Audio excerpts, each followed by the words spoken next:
अस्सलाम वालेकुम वरहमतुल्लाहि वबरकातुहू। छठी जमात के अजीज तलबा, आज हमारा सबक है ईसार का जज्बा।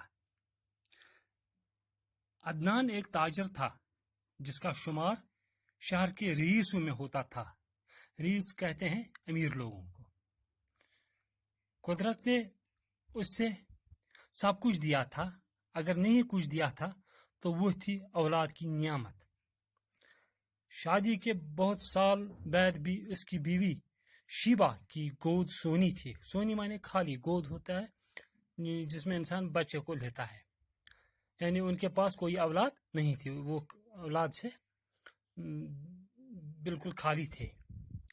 औलाद की हसरत ने इनसे किस किस दर पर दस्तखत न दिलवाई, यानी कौन कौन सी जगह थी, कौन कौन सा डॉक्टर था, हकीम था, वेद था या आस्थाना था जहां पर वो न पहुंचे थे औलाद हासिल करने के लिए।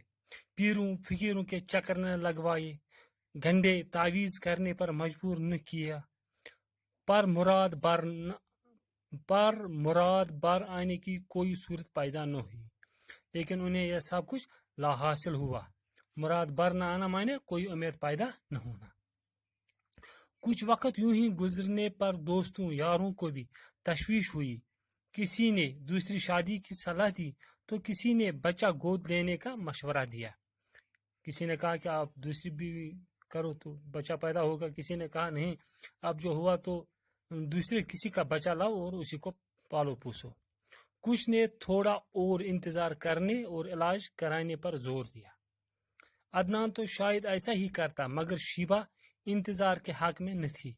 इसका ख्याल था कि इन्हें अगर कुछ करना है तो फौरन कर लेना चाहिए, चाहे फैसला दूसरी शादी करने का हो या बच्चा को गोद लेने का। इन्हें फौरन कुछ न कुछ करना चाहिए। अदनान को चूंकि दूसरी शादी गवारा न थी, इसलिए फैसला हुआ कि किसी बच्चे को फौरन गोद लिया जाए। इंशाल्लाह प्यारे बच्चों, इसे आगे कल पढ़ते हैं। अस्सलाम वालेकुम रहमतुल्लाह।